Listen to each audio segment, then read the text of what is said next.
What's up, everybody? We're here without Mike. He's having some technical difficulties, so we are just getting started here. Obviously, not my thing. So I'm putting on this Gardner Minshew hat, and we are trying to make this work the best we can. Usually, you would have a nice little pretty intro, but unfortunately, Mike's moving and dealing with some technical issues here. So, welcome in to the RPG podcast. I'm Evan. I'm going to be your host for right now. And Mike is joining us. There he is. Hey, guys.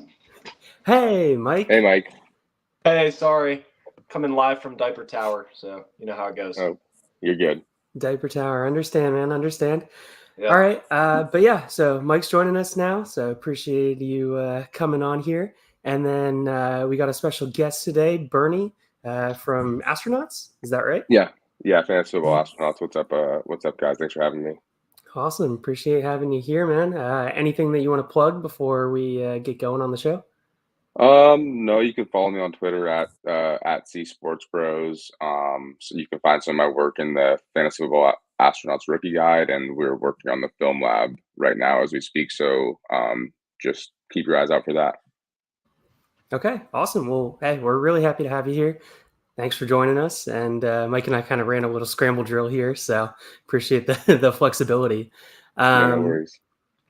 Yeah, so Mike usually does the cuts.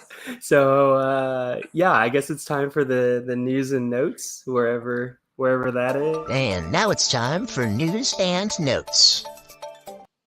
All right, cool. Still quarterbacking. Appreciate it. Here for you. News and notes. We had some Rashee Rice news today, allegedly hitting a photographer. How's that?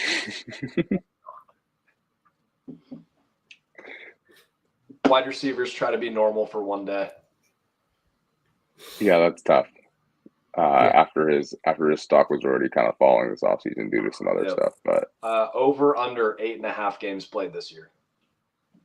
I still think over. I don't like this is the NFL. I don't think that what are they going to suspend him for? What would that be? 7 games? 8, 9 games? 9 games. 9, yeah. No way. I mean, when's the last time someone got suspended for that much? Deshaun Watson, which it proves you got to do a lot. Okay. You have to do a lot. So, yeah, no, he'll probably get on the Alvin Kamara train. He'll be suspended for 6 games. We'll all undervalue him in fantasy, and then he ends up being fine on the second half of the year.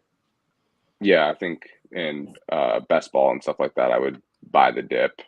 Dynasty too, probably, but I don't know. I already had some kind of concerns with him in terms of being consistent on the field, and then you see this sort of thing off the field, then it definitely doesn't make you feel better. But if he's going to be available for cheap, I mean, he's still in the Chiefs offense and probably projected as their wide receiver too. So yeah. So mentioning cheap right there, what if you're targeting him as a buy? What would you be looking to try and buy him for? And then let's flip it the reverse here. What would you be looking to sell him for if you have him right now and you're kind of a little panicked? I feel like a 3rd round pick in this upcoming. If you haven't had your rookie draft yet, I like the depth in this year's receiver class, but obviously there's a lot of risk there with rookies too that they might not do anything. So if some of my targets in the 3rd round are maybe off the board and I'm up, I might try flipping that pick for Rashee Rice. And I think that's probably about what I would be expecting if I was selling him as well. I don't know. What do you guys think? I'd probably look to buy anything after the 204. So when I look at my rookie drafts, I have a pretty big tier break right after like Ladd McConkey, Trey Benson, even Keon Coleman in his beautiful yellow jacket. Like, start looking at those guys, and after them, it turns almost from like early producers and guys that I'm really excited about to guys I'm a little worried about, or I can't really see a year one. They're not going to gain that much value. So mid-second to late second after that pick, I'm like, hey, let me get Rashee Rice. Like, I would almost send 205, 206, and a 3rd to try and make it happen. Oh, wow. Okay. Yeah, so it's actually really interesting because I think I'm about to be the highest here. Oh, yeah? I was going to say, yeah, because I was looking at my rankings and 14 is my cutoff. So any pick after the 14th overall, look, it's pretty simple for me. He was going for a 25 first before the Yep. offseason hit. So as soon as he gets all of this behind him, if he produces like he was this past season, not seeing any kind of increase in production, any kind of increased role in the offense, I think you're still going to be able to sell him for that future first, back end first and 25, future 26 when it comes around. So yeah, I'm maybe a little more bullish. All right, so moving on to a couple other topics that we have here. Odell Beckham to the Dolphins, DJ Chark to the Chargers, Ezekiel Elliott back to the Cowboys, and then we got a Travis Kelce extension, 2 more years, and AJ Brown extension, 3 more years. So pick one of those topics. Which one do you want to talk about, Bernie? I'll take Odell to the Dolphins. I think that's great news for my boy Malik Washington. So I'm here to spread Malik Washington propaganda any chance I get. No, I mean, I don't know. Odell doesn't probably have much left, but I do think the Dolphins have done well to just kind of fill out their depth a lot better than they had it. Like last year, they had River Craycraft and Braxton Berrios as the wide receiver 3. Those guys don't really slot in too well to replace Tyreek and Waddle. They don't provide a lot of yak, and they can't really run the quick motions and the crazy routes that McDaniel likes to dial up. So Odell can do some of that. He's obviously got really great hands and can just be a reliable target for Tua. But seriously, I also do think Malik Washington and even Taj Washington, is that how you guys pronounce that? I think both of them could supplant Craycraft and Berrios. So I kind of like the Dolphins' depth this year. Jalen Wright too. Will not stand for Braxton Berrios slander. This is a Braxton Berrios podcast. But no, yeah, I love Malik, and I think the landing spot makes a lot of sense. And Odell, worst case scenario, veteran presence number 3. Best case scenario, veteran presence number 3. Like, he's not viable. Best case scenario, personal wide receiver coach for Malik Washington. What's that? Best case scenario, personal wide receiver coach for Malik Washington. Exactly. You can just teach him how to use those crazy one-handed gadgets. But, I mean, Odell doesn't really have anything that I'm worried about Washington long-term, and it's better for Tua than anything else. And the Miami Dolphins, if you have Odell in Dynasty, I don't know why you still would. This is another opportunity, like name recognition, good offense. If you can't find the fish in the league, it's probably you. Like, find that sucker, flip him for a third. Like, get really, like, anything that you can get for Odell at this point is a big win. I do want to talk about Zeke to the Cowboys. Evan, what would you buy him in Dynasty right now? Because I'd buy him for a third. Yeah, I mean, give me a 25 third, and I will gladly buy him for that. So, yeah, you slot him in as your RB4 on a roster. You get an injury, you get a bye week, whatever. Like this, he was the dump off king in New England. He was actually their leading receiver last year, which is hilarious. So, and that's by receptions total. Another opportunity for him to have a little bit of life in fantasy, and we talk about on the show all the time, like running backs with a pulse. Zeke's a running back with a pulse on a good team, so hilarious. They're actually paying him more in dead cap from his old contract than they are on his new contract. So the Ezekiel Elliott cap hit is pretty substantial, but it's all of his old contract. It's none of his new one. Okay, awesome. And can I highlight the Travis Kelce contract here real quick? Getting to your extension. I mean, look, people were buying him in tight end premium leagues for 201, for 112. Yep. I mean, how silly do you feel at this point that you just sold Travis Kelce for what's likely 2 more seasons for the 201? For Lad McConkey, baby. It's a good trade. Well, yeah. I mean, we're the Dads for Lad podcast over here. We're just crazy for Lad. And, even that, it's hard to stomach that you gave up elite tight end production. Even if they start managing him a little bit more, they start limiting his snaps a little bit. But even with all of that, he should still be a top 6 option. 100%. Do you want to hit on the DJ Chark thing real quick? Look, Chargers depth chart right now, disgusting, despicable, terrible. DJ Chark you can get for basically free and maybe like worst case scenario, use him as a bye week flex option. Like your team is decimated and you just need to pray for a touchdown. Like his skill set is a deep threat that thrives off of play action. He's going to Justin Herbert, one of the best deep ball throwers, plus a play action system. It makes sense. He's not going to be weekly sustainable. He's probably going to be one of those guys that finishes as the wide receiver 50 because he accidentally catches a few long touchdowns. Maybe you play him for the long touchdowns and it works out. Yeah, probably better in best ball, but I do think that the depth chart there is so bad that it's hard to know what will happen. I mean, I kind of think Ladd and Josh Palmer will probably be the two receivers and two receiver sets, and then they'll mix in Quentin Johnson, I guess, as the third receiver. But after that, who knows? And with injuries and whatnot, I don't think it's a bad dart to throw. Yeah, definitely another dart. But with that being said, can we get into? Let's get into the meat and potatoes. Appreciate that, Mike. I was just getting there. All right, so meat and potatoes for tonight. We are talking about the NFL veterans, which escaped the NFL draft, and we think actually got a bump from the players that their team drafted. All right, so we can also hit a couple that were nuked by the NFL draft, and now we're sad about them. Okay, sure. We will go ahead and do that as well. All right, so we're going to start off at the quarterback position. Mike, we'll go to you first here. Quarterback, positive, negative? Who are you going with? I would love to talk about Daniel Jones real quick. So, full transparency, I didn't get a chance to look at the show notes, so I'm sorry if I stole this from one of you guys.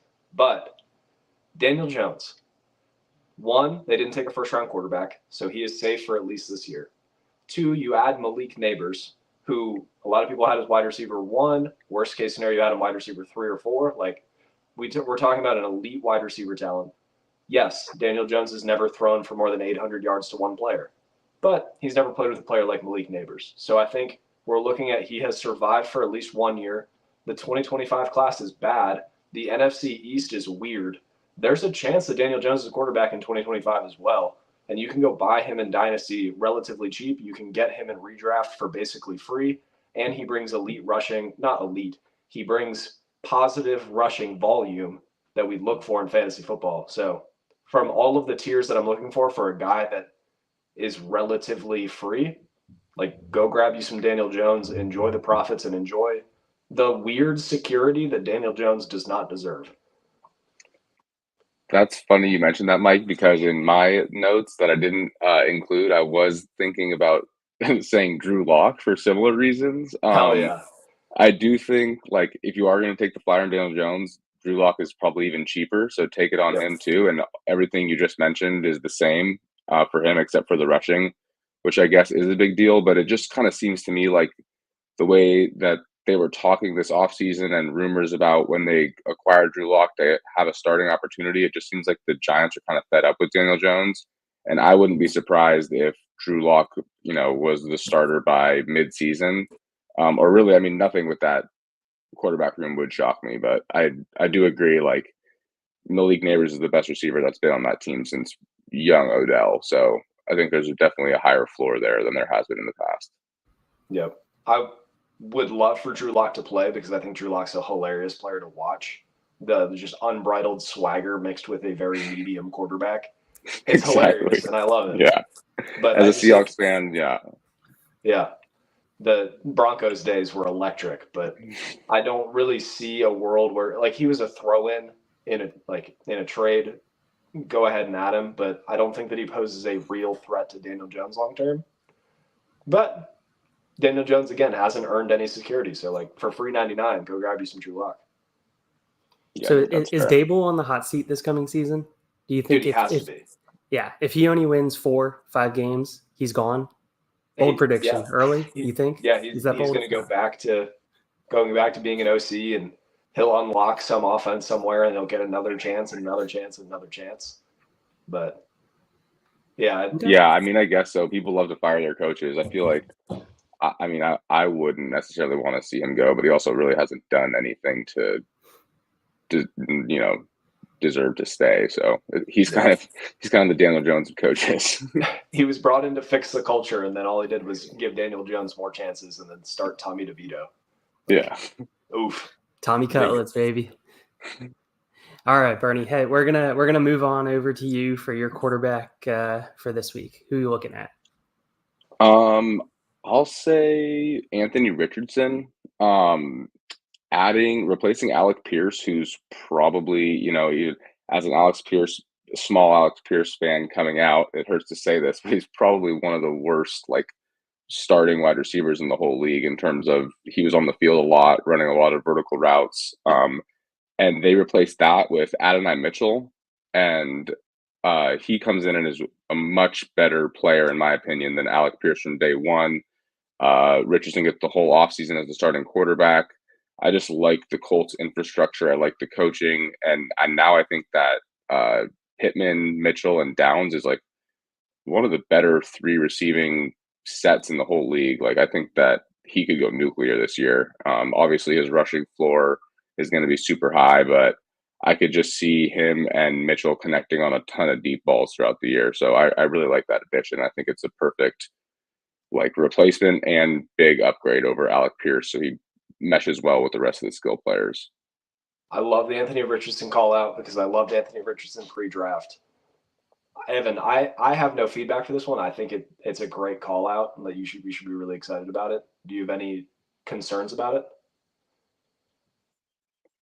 All right, Evan's internet crashed. So, Bernie, while it's just you and me on what is known as the Scramble Pod, one let's answer this question. potential concern with Richardson, real quick, could just be people are worried about the passing volume, I think, in that offense, and just him kind of, vulturing some goal line opportunities, or just, Jonathan Taylor's going to get carries. So there's a bit of a concern there, but I think for Richardson himself, it's good for him. Yep. But let's answer this question from Brad. Thanks for Bradford. Sorry if you don't go by Brad. I've never met a Bradford that doesn't. But in a 1 quarterback league, would you buy Zay Flowers for 110 and 210? I've already talked to him. I think this is a smash accept, but I'd love to hear your perspective on it. Yeah, I think I would, depending on the roster. Obviously, I don't play a lot of 1 quarterback leagues, so I don't know how that affects the value of other players. But I think I think I would hammer that probably even in Superflex. Honestly, he's looking like the Ravens wide receiver 1 and is tied to Lamar. I feel like he also kind of benefited from this draft. The Ravens didn't really add any receivers, so he's probably in for a huge year. They can scheme him targets. Yeah. The other reason I want to hit this question, I think it's a perfect segue to another one of my winners. It's actually Zay Flowers. So the only receiver that they added worth noting is Des Walker, who we don't like him as a player, but from a speed perspective, he does force safeties to back off. He does force coverage to roll to his side, whether or not he's actually worth it, whatever, because he can still go off for a deep ball every once in a while, which forces teams to adjust. Now, Zay Flowers, a PPR merchant, an expert underneath ball grabber phrasing. He's really, really good at what he does. And this is just going to unlock the offense a little bit more. And if you're not adding another target hog, it's just Zay and no one else. He's due for another wide receiver 20 to 30 finish with just ungodly PPR points. Evan, welcome back. Sorry about that. Internet decided it wanted to crap out. But yes, on this topic, I'm thinking 1 quarterback. So now I try and equate, since we play mostly in Superflex leagues. So now I'm trying to say, okay, quarterbacks that are going to go in round 1 before that 110 pick anyway, that's probably Bo Nix territory. So I'm looking at Bo Nix. I'm looking at JJ McCarthy, Drake May, Jaden Daniels, Caleb Williams. That's 5. So now I start thinking Superflex mindset. Okay, so that 110 goes to 111, 112, 201, 202, 203. Yeah. And that's right about my cutoff at the very edge of where I said the picks that I even want are.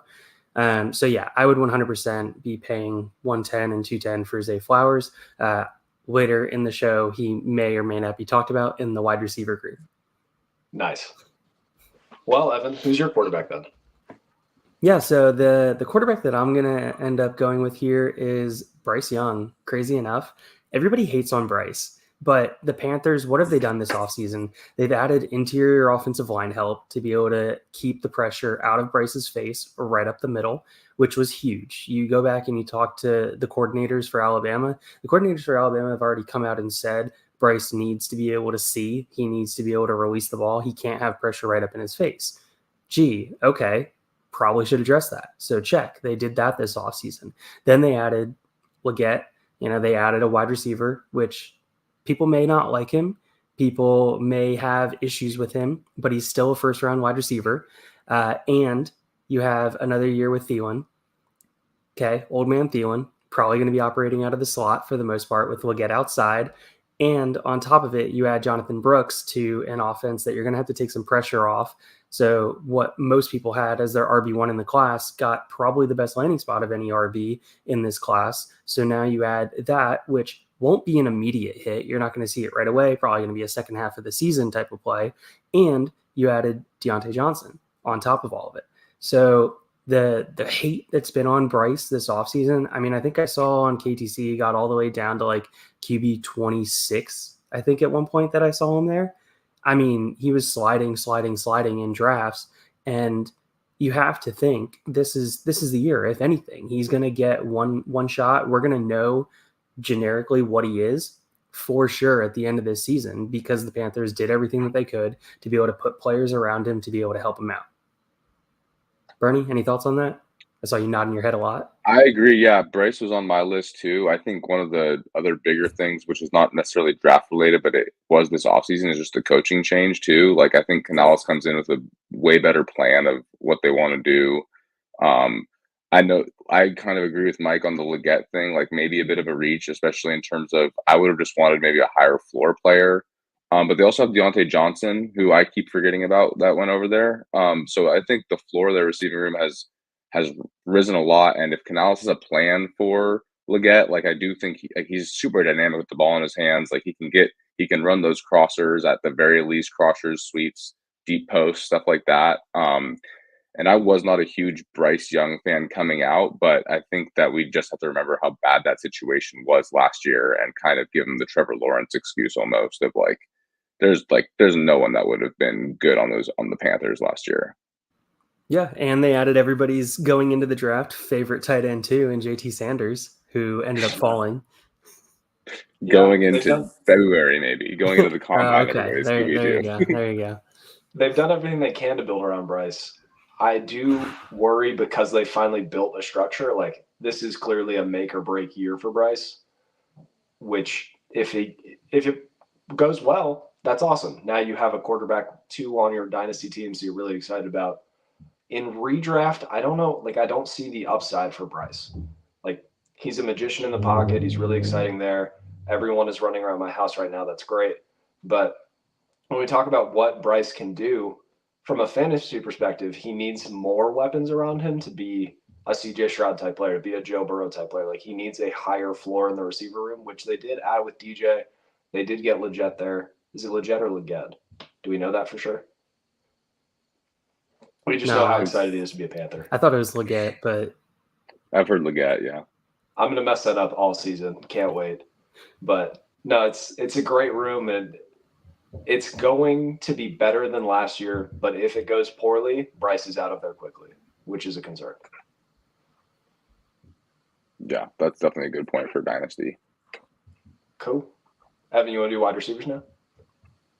Yeah, so we can move on to the wide receivers over here and go into the wide receiver that I thought got a big boost from the draft in Zay Flowers. There we go. You look at that offense and you start thinking about it and you go, wow, there were a lot of mocks that had the Ravens going round 1, round 2, one of those 2 wide receivers, and they were able to completely disregard the wide receiver position. And instead, they signed Bateman to an extension. Oh, yes. What a dynamic move right there for the Ravens. Love it. Zay Flowers, look, the offense runs through Mark Andrews. It runs through Lamar Jackson making things happen. It runs through what's now going to be Derrick Henry, so whoever the running back is. So, sure, there is capped upside there.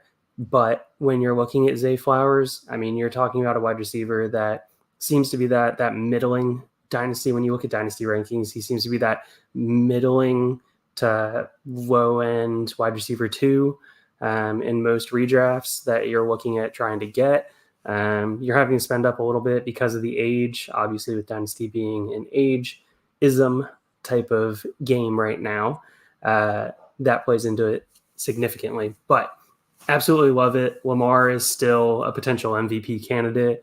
You still look at that offense. Yeah, they lost a lot on the offensive line, so they do have a lot to be able to rebuild there. But the legs of Lamar should be able to keep plays alive.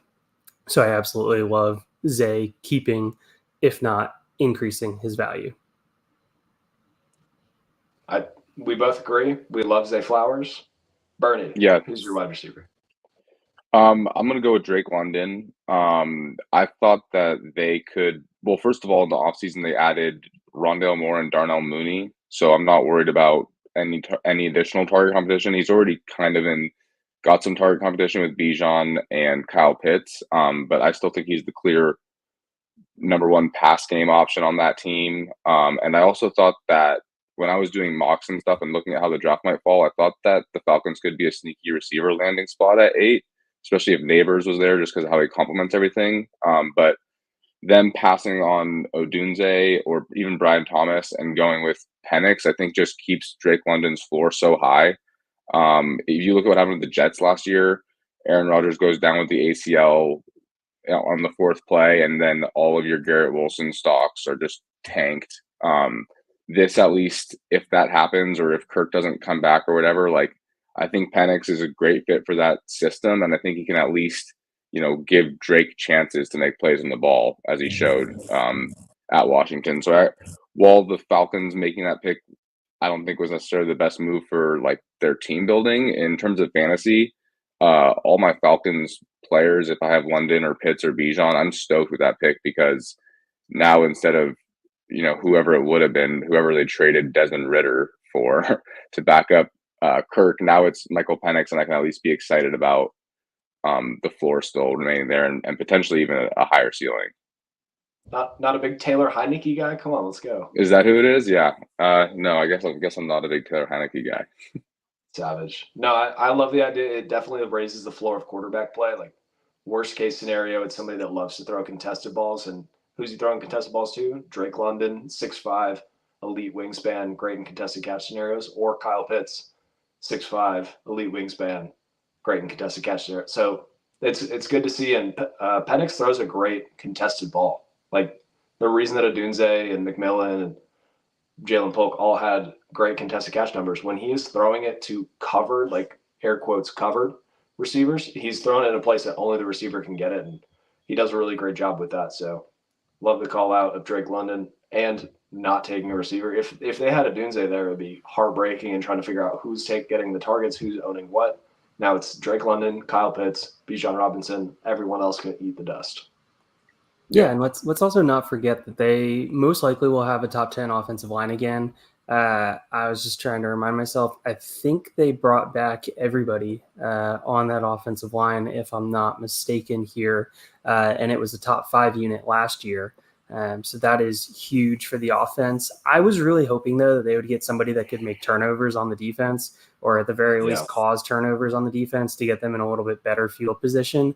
Because I definitely feel like that was something that the Falcons were lacking last year, which obviously when you have a defense that can create turnover-worthy plays for the other offense, then that puts your offense in better positions, puts more pressure on the defense, gets their offense back on the field against a tired defense, should theoretically score more fantasy points based off of that. But yeah, I understand, and I agree. I think London is a plus.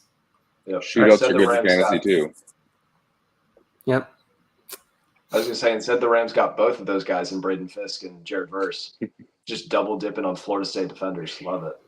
Hey, that Florida State defense was pretty elite, but know. All right, Mike, let's hear what you got at wide receiver. Yeah. So this is going to be a little like more obscure one, but like I actually think the Christian Kirk situation got better this year. So Ridley left. Yes, they take a first-round wide receiver in Brian Thomas, but they also have Gabe Davis. Like, these are players that are field stretchers, and if anything, you're taking a more talented, more freaky athlete, putting him on the outside and making defenders account for it. It's similar to the Zay Flowers conversation earlier. Like, Kirk is a slot guy. He's had over 70% of slot snaps the entire time he's been in Jacksonville. Now he's going to continue to own that role, eat in that role, and maybe even get better targets out of it because there's more talent on the outside the defense has to account for. So it's not that we're worried about Kirk and what he's going to be. It's that the role is defined and the player that they took better complements his skill set than anything else.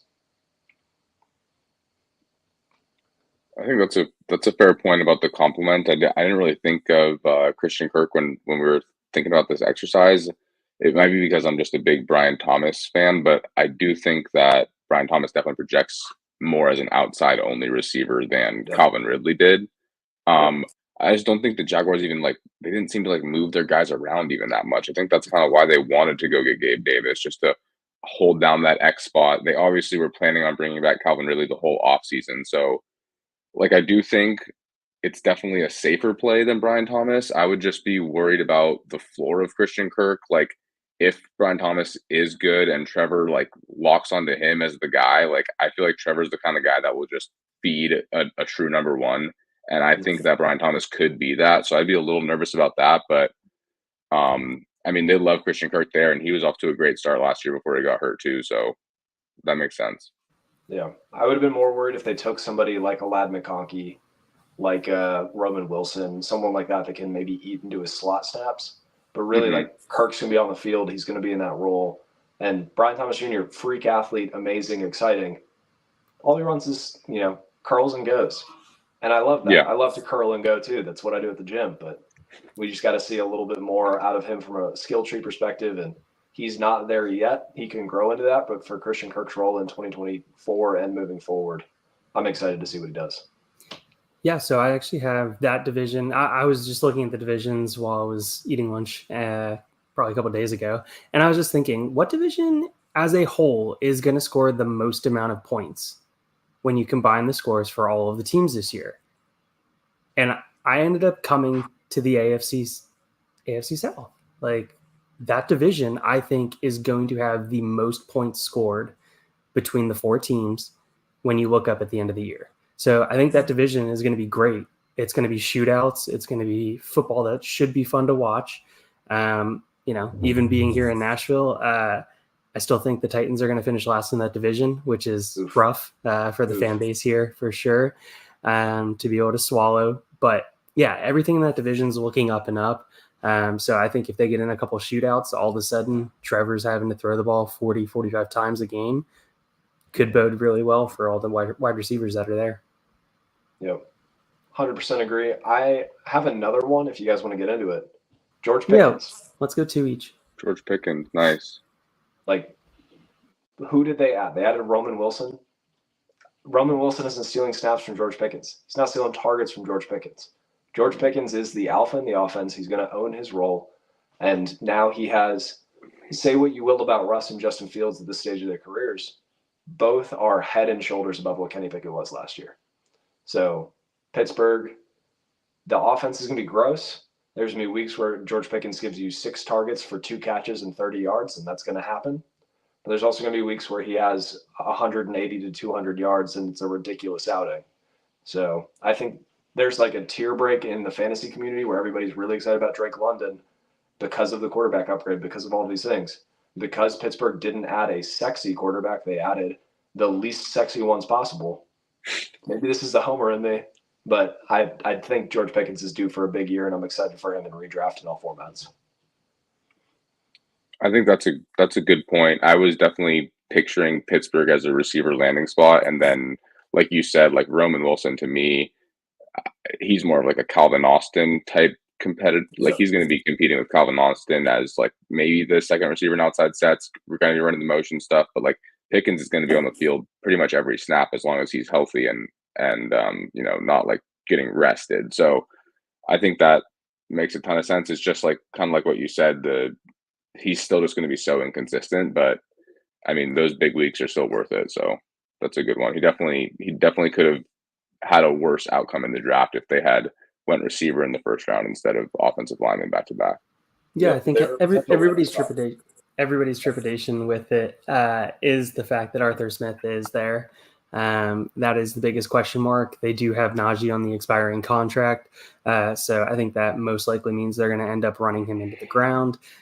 They still have Warren there as well. They upgraded the offensive line, getting Fatanu, and then also getting Frazier, which I loved both of those picks. Now you have a center and you have 2 tackles because you took Broderick Jones last year as well. So I think that's a building block offensive line that's going to need a little bit of time to come into their own, but could definitely help to protect whoever the quarterback is. And a strong run game, what does that do if Russell Wilson's the quarterback? Strong run game is play action ball, baby. And what does Russ love to do? Play action ball, chuck it downfield, look for that big play. And if it's Fields not Russ, too. Yeah, And I was Fields. going to say, all Justin Fields likes to do, it's play action, read one receiver. If he's not open, he's taking off.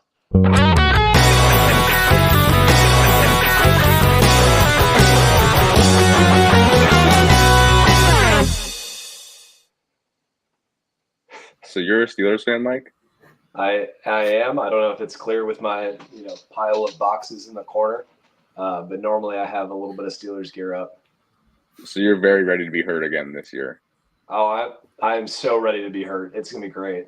Nice. I think that the roster is awesome and like they're complementary. Like I think it makes a lot of sense. I just feel like Arthur Smith is like maybe the worst type of offensive coordinator to go there. Like if he's going to be running a lot of those crossing routes, the play action, he's going to want his quarterbacks to hit their spot and get it out on time. Like I just don't see that meshing with them well. But I mean, he could make an adjustment. I still think he's a good coordinator in general. I just have my questions about the quarterback specific play style with his offense, but I really like that roster and love what they did in the draft too. Can any coordinator be worse than Matt Canada though? So No. Nope. yeah, exactly. Literally no. Anything was an upgrade. You could have put It's a like rock. same with Kenny Pickett. Yeah, it's like they Exactly. went and got the 20th and 25th best quarterbacks in the league, but it's still an upgrade over the 32nd best. So like, what do you want? Yeah. It is an upward trajectory. Yep. Exactly. Evan, what else you got? All right, so sticking with wide receiver, look, I don't know how much higher his value could have gone, but I'm going to go with the fact that he maintained elite value in CeeDee Lamb. The Cowboys were talked about drafting a wide receiver, and it was within the realm of possibilities because of the fact that CeeDee's on the last year of his contract. Yes, okay, you can make the argument he's likely going to get franchised. Okay, it just kind of is what it is. That's what happens to star wide receivers. If they can't get a contract worked out with the team, they get franchised for 2 years, and then they figure something out, whether he gets traded or moved on from or re-signed long-term, whatever. But CeeDee Lamb could have had target competition. That didn't happen. Instead, they went offensive lineman because they had gaping holes in the offensive line, which if you look at DraftKings right now, the Eagles are plus 130 to be able to win that division. And I think that is a much better bet right now than the Cowboys at plus 140 to win that division. Yes. I think the Cowboys are going to have a much rougher season than people expect. That offensive line has a lot of holes that they're trying to figure out.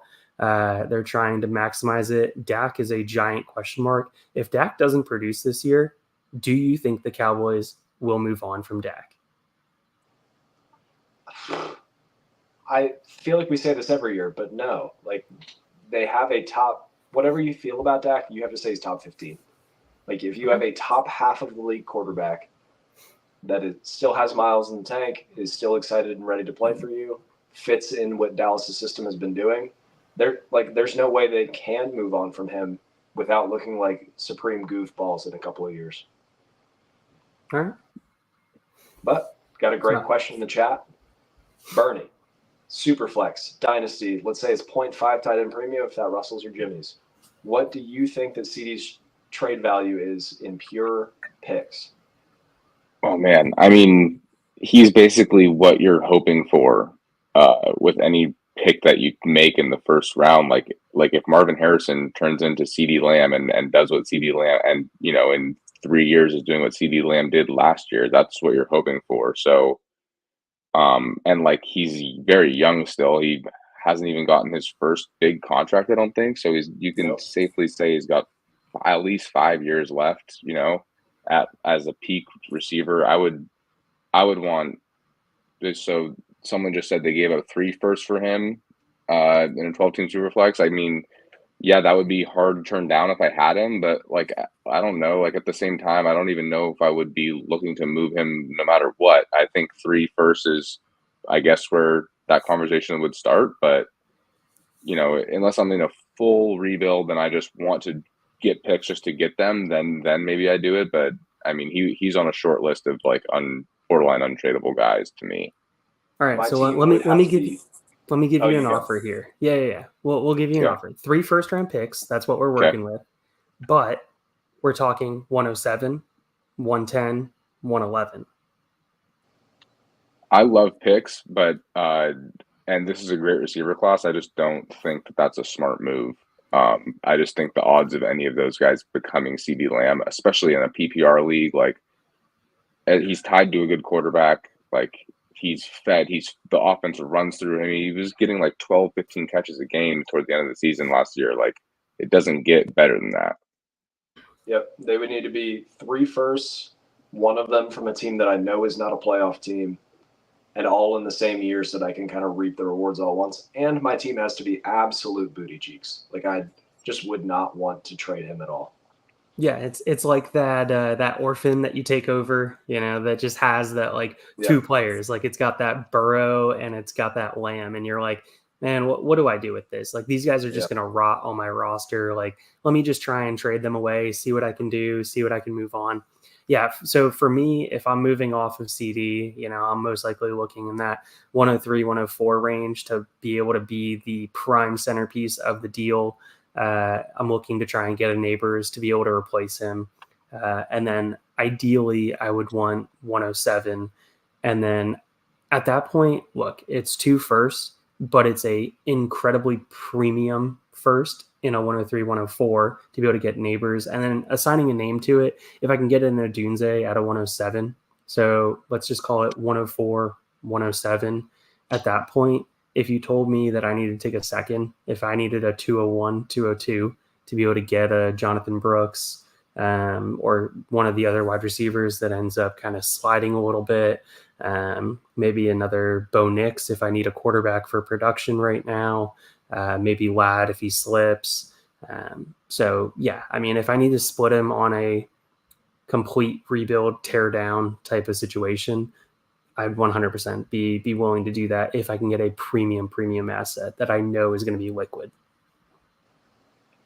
Word. Okay, cool. Well, we touched on my guy. So, Bernie, who's your second wide receiver? Yeah, I'm kind of torn here. I have a few that I might choose from, but I think I'll go with I'm gonna go with Garrett Wilson. They just similar to what you were just saying about CD. He's already, his stock is already pretty damn high. I guess he doesn't quite have the shine that CD does, just because he didn't have the opportunity to have that wide receiver 1 year after Rodgers got hurt. But to me, he's in a very similar situation where he's the clear go-to guy tied to a good quarterback. And I just like what the Jets did this offseason in the draft, a lot more than what they did last year. Getting the 2 tackles, Morgan Moses and Tyron Smith in the offseason, drafting Olufashanu, right? Yep. I got like Troy Fontenot, Olufashanu, all those offensive line names are getting mixed up in my head, but they go and get him as a swing tackle, which keeps the floor of the offensive line high. I'm not worried about Mike Williams stealing targets. Like he's a good outside receiver. He is what he is. He can catch jump balls and stuff like that. It's a nice piece. He's better than Alan Lazard, but Garrett Wilson, if Aaron Rodgers is healthy, he's going to be. I wouldn't be surprised if he led the NFL in targets. Honestly, like he's going to be a massive piece to that offense, and I just think that him escaping without, like, they were also talking about maybe getting Brock Bowers at 10, or if one of the receivers was there, maybe they'd take him and then make it a little more of a split target situation. They did take Malachi Corley late. To me, he's a gadget player. He's a slot guy. Like he's also not stealing stuff from Garrett Wilson. So yeah, Garrett Wilson's my answer in terms of, I just think they did a good job building the rest of the team around him. And if Rodgers can stay healthy, then I think his ceiling is pretty unlimited. Yeah, so I was really excited when they took Olu. I was really excited with that pick. I was really glad that they did right by Rodgers. They did right by Olu. They got a bunch of glass panels out at tackle in Moses and Smith.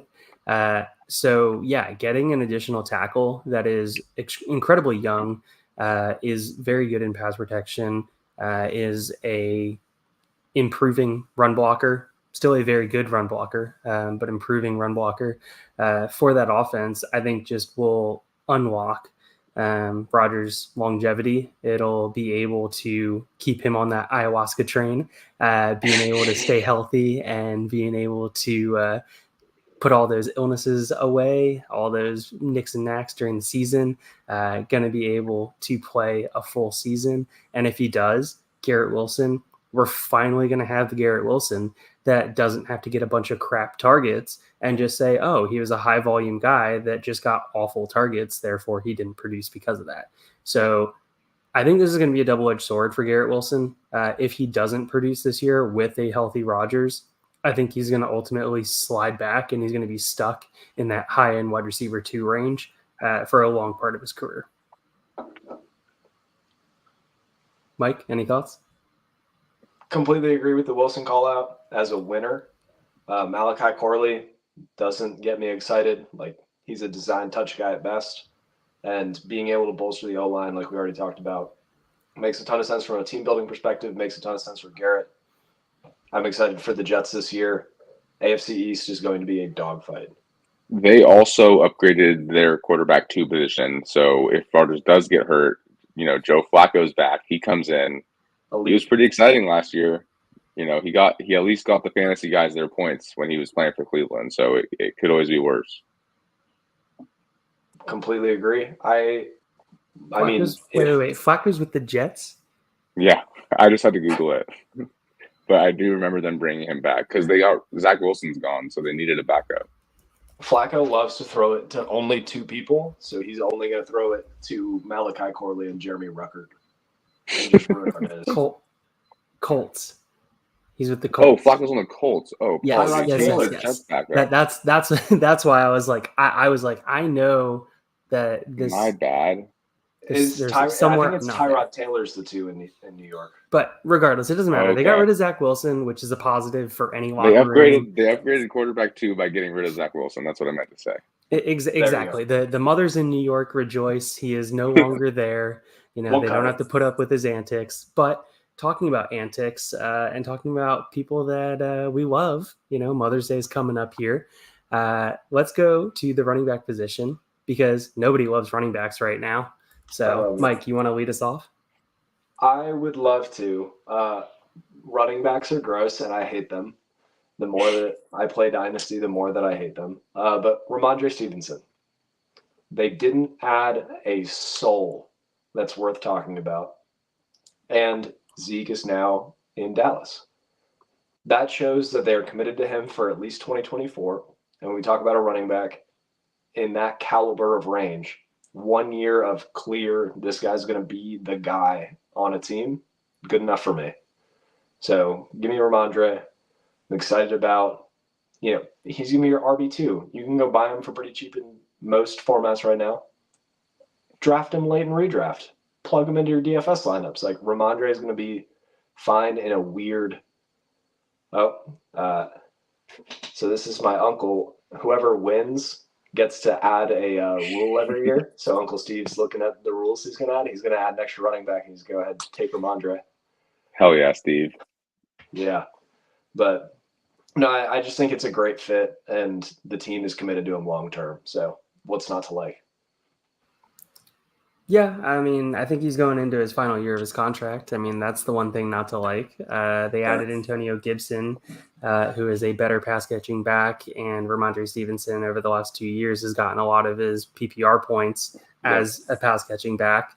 They have a rookie quarterback who, if I remember correctly, Drake May wasn't a huge fan of checking it down to running backs in college.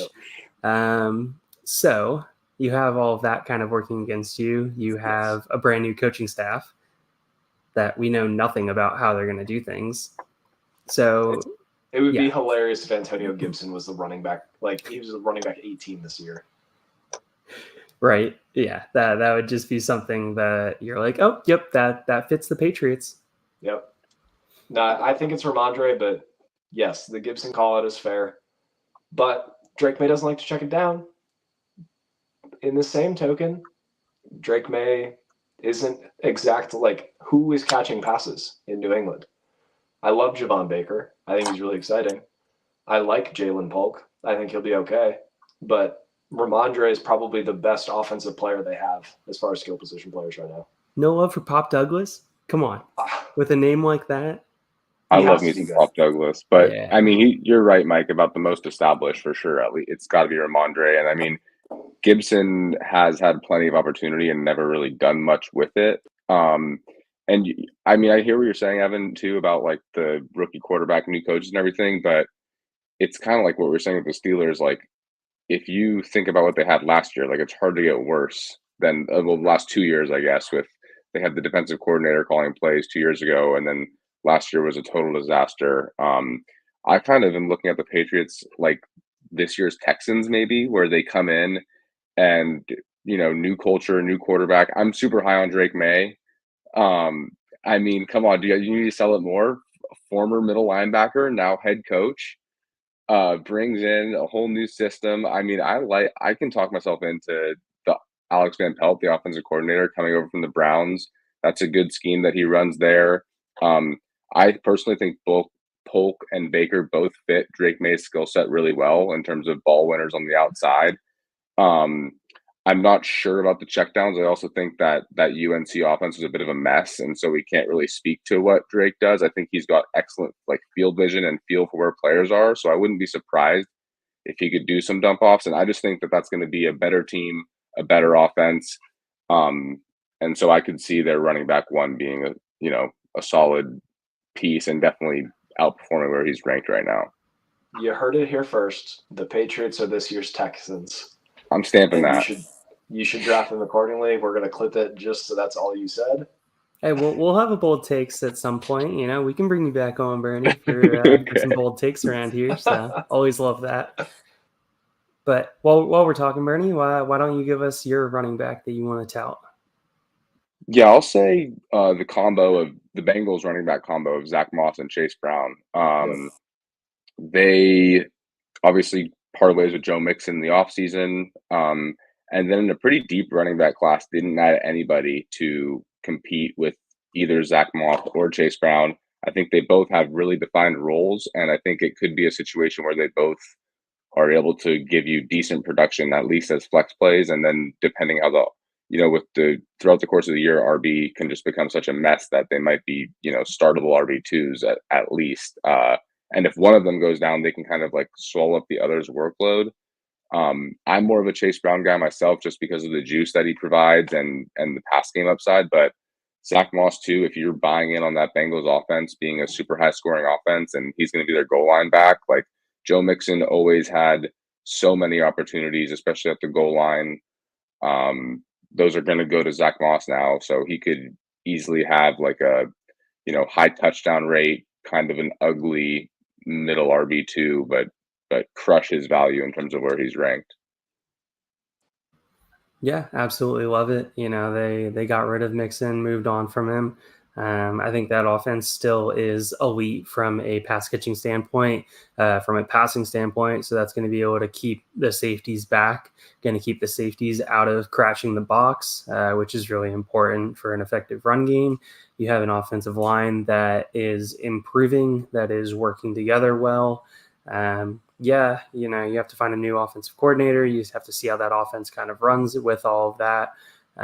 Which is always important. Burrow comes back. So I think there's a lot of things that are definitely progressing in the right direction for Brown, for Moss.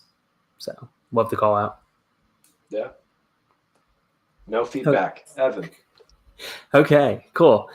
So moving on, I'm going to go with Aaron Jones here. The Vikings, what did they do? They drafted a rookie quarterback. What is a rookie quarterback, especially JJ McCarthy's best friend? Yep. A solid offensive line, a good running back. And what has Aaron Jones always been? He's been an efficiency back throughout his career. If you're taking Aaron Jones at this point in his career, you should very well expect that he's going to miss time throughout the season. So be full aware that that is going to be the case. But are we really saying that he's going to get strong competition from Ty Chandler? Yes. Yeah. Oh, okay, Mike, you are? All right. Well, then Elite. let me go find you some Ty Chandler shares, and I will be happy to take a third for those Ty Deal. Chandler shares. Send it in every league we're in.